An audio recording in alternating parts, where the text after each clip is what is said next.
I'm here because I am a roaring lion crying out righteousness. This Omarosa Manigault Newman, I think is her name, right?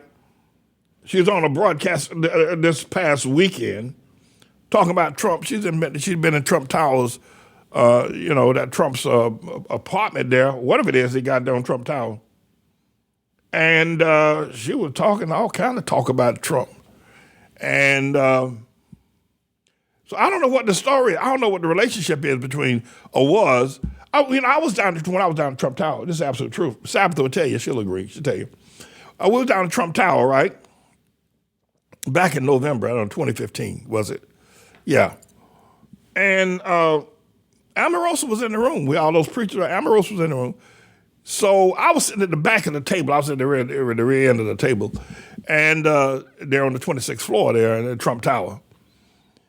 And so when Trump walked out, he stopped and shook my hand because I had said some words. Supported him. I did. I'll admit that. I did. So Trump stopped at the back of the table, shook my hand for a second. And Omarosa was right there along with Michael Cohen, right? They were both there, right beside him.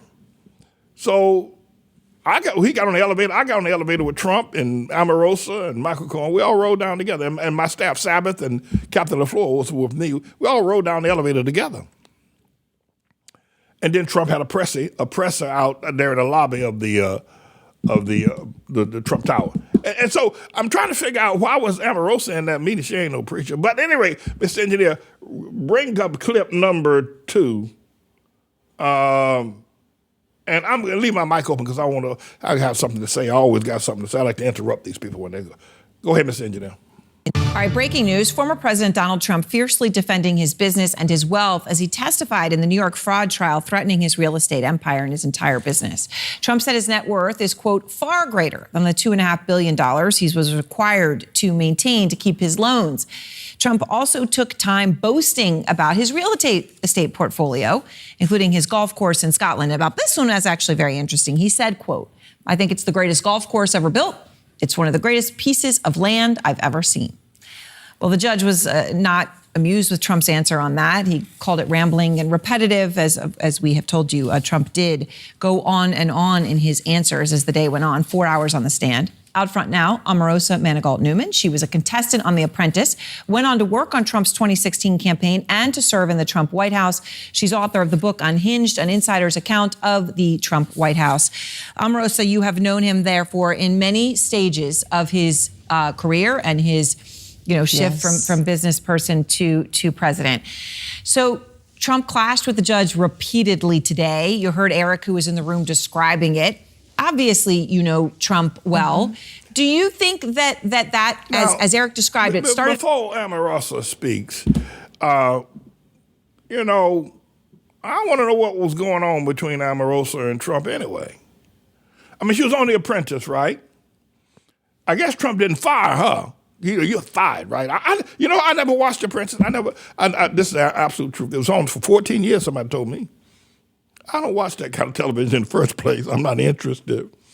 And I wasn't interested in Trump, to be sure, or watching him fire people. She was a contestant, right? And after she'd been a contestant, somehow or another they got hooked up. And she doesn't have a law degree or anything like that, so I'm figuring, she's an accountant, so what was she doing,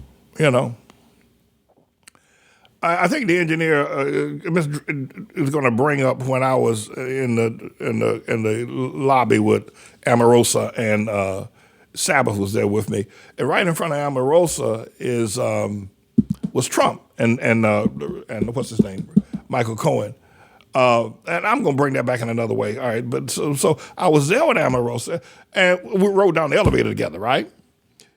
So, but I want to know, why was she and Trump tight? Because she's married to a preacher, right? I ain't never seen the preacher. Where's the preacher man at? Where's her husband? Omarosa said Trump chews up. Anyway, let this roll. Now stop being, because people say, well, you ain't got no business going to these people's business.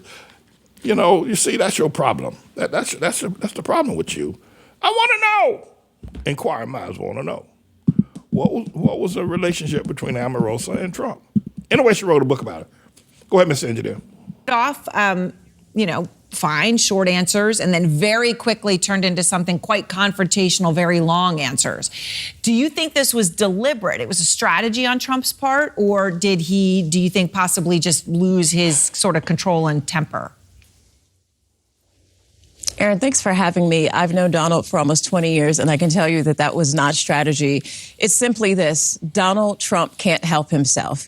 Even facing this huge fine, possibly $250 million, he cannot help himself. And so the folks who are saying that this was strategic, it's not strategy. Donald Trump is frustrated, and he's ticked off, and he's lashing out. That's what you're seeing in the courtroom. So, okay, he acknowledged on the stand today, and this was very interesting, I thought, Omarosa, that he did play a role in documents stating the value of his properties, right? Didn't need to do that. It wasn't actually something specific, but he did. And he came out and said that.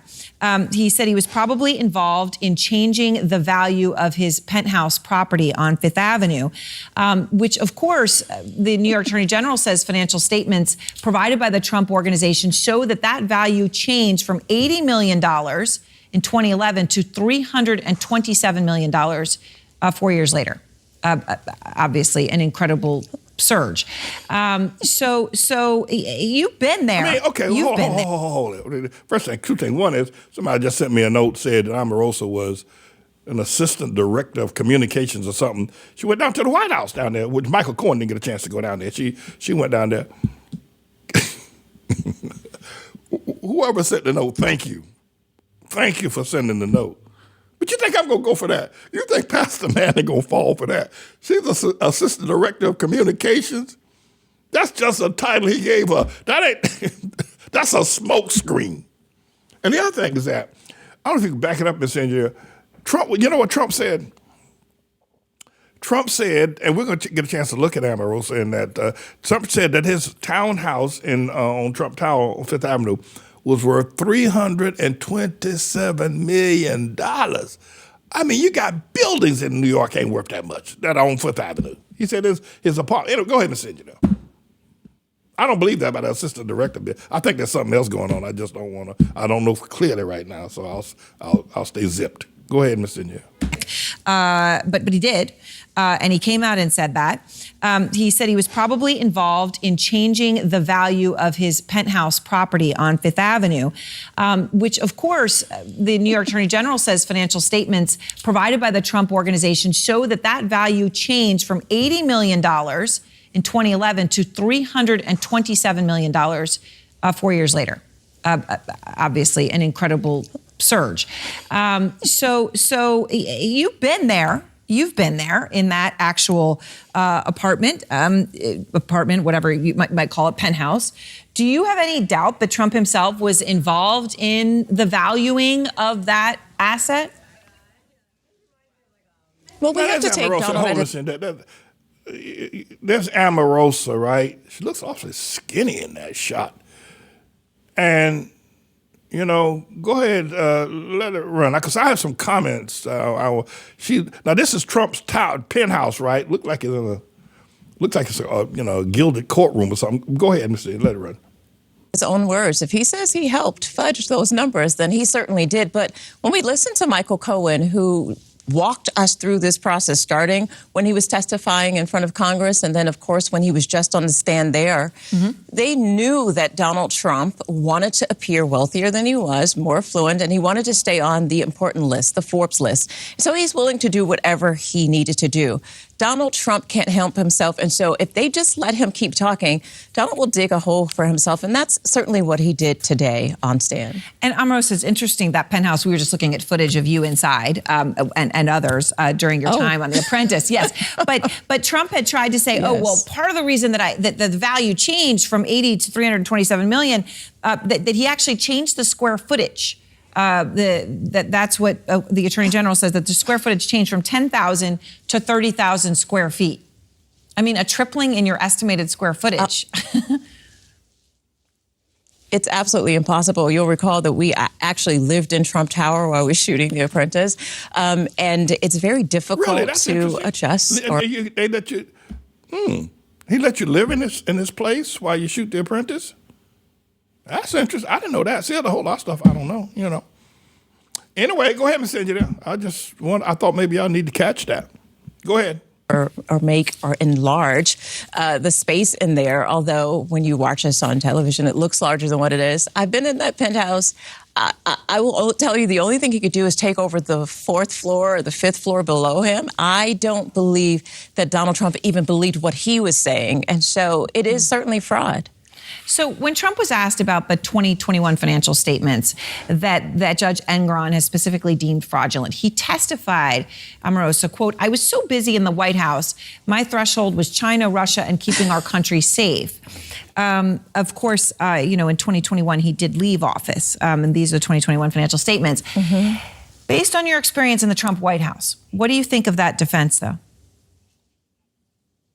I think it's the weakest defense he could have asserted. You'll recall that Donald Trump, because of his lack of attention span, we had to create this thing called executive time, which means that we gave him blocks of time, hours of time, 2-3 hours, so that he could go up in the residence and watch television or, play on toys Watch or, Fox News. fudge numbers. I don't know. But Donald Trump had ample amount of time to communicate with those who were still in charge of his business, and he did so quite frequently. His sons would come visit the White House.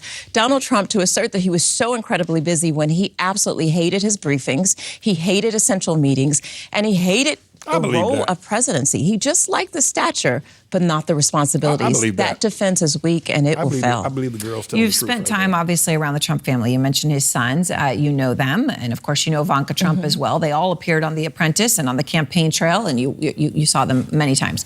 Ivanka Trump is expected to be the next and last witness to be called in this trial. She will be called on Wednesday. She's not a defendant, but that is only because of the statute of limitations. So do you think, Omarosa, that Donald Trump should be worried about her testimony or not? Yeah. I think he should be kind of concerned. She is very much like him. I think her testimony is the testimony I'm most interested in because she is very strategic in terms of rehabbing her image, trying to get back into, civilized society and trying to make her way back into Hollywood. And so the things that she say could impact her ambitions of being accepted again in the circles that she used to run in. She will certainly plead the fifth over and over again. But when it comes to saving her skin, she's very much like her dad. I don't doubt that she'll throw him under the bus just as quickly as he will throw her under the bus, back it up and run over her again. That's just the way this family is wired. All right, Omarosa, thank you very much. Can you back that up 2 seconds? Omarosa said that Ivanka will throw her father, Donald John Tribulation Trump, under the bus, and not only that, but back it up and run over his fat behind again. I got to hear that. You got to hear that. I was running my mouth while she was saying that. Go ahead and back that up. Can we hear it again? Everybody, absolute silence, everybody. Omarosa Manigault Newman is getting ready to make news here today.